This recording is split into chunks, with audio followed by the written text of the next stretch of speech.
Hello and welcome to episode number 10 of Ask Jerry Tachoir. I would first of all like to thank my sponsors who have made this possible, and that would be Avita Jazz Records, my record label, Ludwig Musser, the manufacturer of these wonderful instruments, and also Ryocat Music, who does my publishing. Our question today, before I get into that, let me just say that if you'd like to ask me a question, simply go to my website, which is www.tachoir.com. It's spelled Tachoir.com. And up in the right-hand tabs, you'll see a Contacts button. Just click on that, fill out the information, and I'll get back in touch with you. So hopefully that'll help. Today's question comes from Lars in Copenhagen. Hello, Jerry. I first want to thank you for these superb videos. They are both educational and entertaining and have personally enhanced my musical growth. My question is more of an observation that I hope you can elaborate on. I've noticed that you only seem to be a 4 mallet player. What is your rationale, and do you ever use just 2 mallets to play? Thanks again, and I look forward to your response. Best, Lars. Okay, this is a question that I actually covered in another video a few years ago. I think it's one of the Tachoir tips I put out. But it's a good thing, and I'd like to elaborate on it a little bit more. To begin with, I started out as a 2 mallet player. I came from the world of drum set and snare drumming, and it was just a natural occurrence to pick up 2 mallets, one in each hand. And my teacher taught me all the scales, arpeggios, and how to read with 2 mallets. And then one day he came in with this piece of music, and it had chords in it. And so he gave me another mallet, and he said, put this in your left hand, and then hold your other mallet the way. And so when I did that, it was cumbersome, it was hard to navigate, it felt weird, for a little while. And so anyway, I played with this, and I practiced for a couple days, and about a week later, all of a sudden, started feeling good. And then a few weeks later, he brought in another piece of music, and this time it had 4-note chords. In other words, I had to have 4 mallets. So he gave me another mallet, and he showed me how to hold them.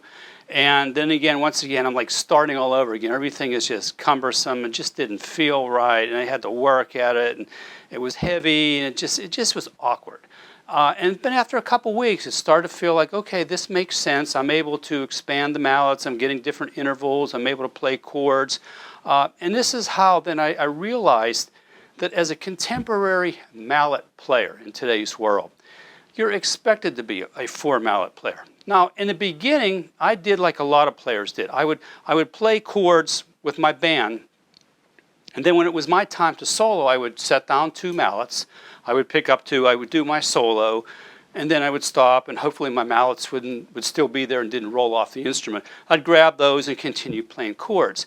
And it's always kind of bothered me that, when I would set the mallets down, I would lose these bars over here because I would have to set the mallets down real quickly so that I can grab them later, and hopefully, again, like I said, they won't roll off the instrument. And it made these notes unavailable to me. Or if I would set them down here, again, these notes became unavailable, and I would play my parts. So I realized that didn't make sense. When I was studying with Gary Burton up in Berklee College of Music, his technique really changed the way I played. Again, coming from the snare drumming world where I played match gripping, when I was a 4 mallet player in the beginning, my 2 mallets of choice when I was just playing 2 mallets would be my inside mallets. Right? And then when I studied with Gary, his concept was a little different. He uses his number 3 mallet and his number 1 mallet as his 2 mallet playing. So it became this. But because I learned this, and then I studied with him,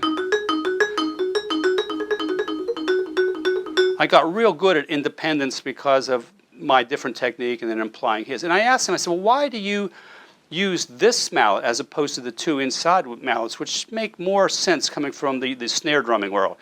And his answer was, predominantly when you're playing, the melodies up here would be playing by your right hand top mallet, your number 1 mallet. And then your other 3 mallets would basically just be playing chords or different notes or helping out with the right hand. So he would use this predominantly, this upper mallet, as his main mallet, and then his left hand would be the inside mallet to help him out with that. So that kind of made sense, and that became the way I started to adapt my technique. Now, I used to watch my wife, who's a piano player, and when she gets students, students come in, and day one, it's 10 fingers on 88 notes. You don't come in and say, okay, today we're going to learn, the index finger, and you spend, 6 months developing a great index finger chop, and then the teacher says, I think we could add the thumb, then you add the thumb. It doesn't work that way in the piano world. And to me, I'm a frustrated piano player stuck in a vibraphone of 3-octave aluminum bar where you have to stand up and put your foot on a pedal.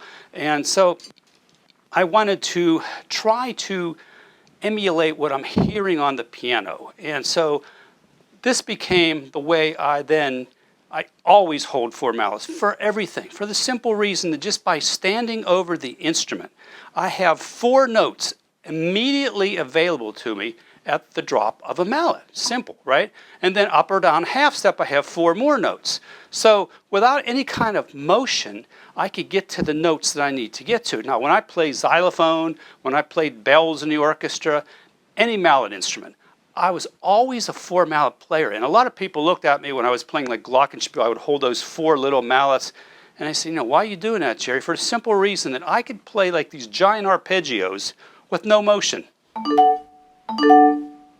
Right? Try doing that with 2 mallets. It's all that motion. And that motion is what causes inaccuracies, causes you to miss notes, causes you to get tired.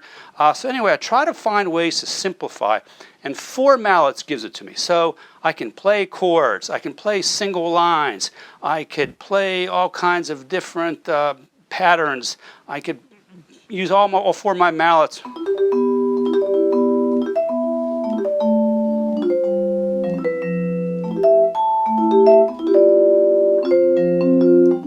At any given time. And so they're always available to me.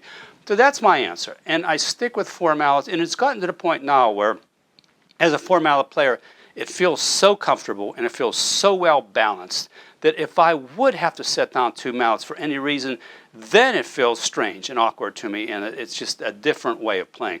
But no, I'm a 4 mallet player, always will be, and I always use my mallets all the time, and it just helps me to maneuver the instrument and do what I need to do as simple and as effective as possible with little motion. Again, reducing the motion is the key. If you can reduce the motion, you can play faster, cleaner, and more accurately with less likelihood of mistakes. So keep that in mind. Hope that helps. And again, write to me, ask me some questions. I look forward to doing these series some more. So thank you so much. Bye-bye.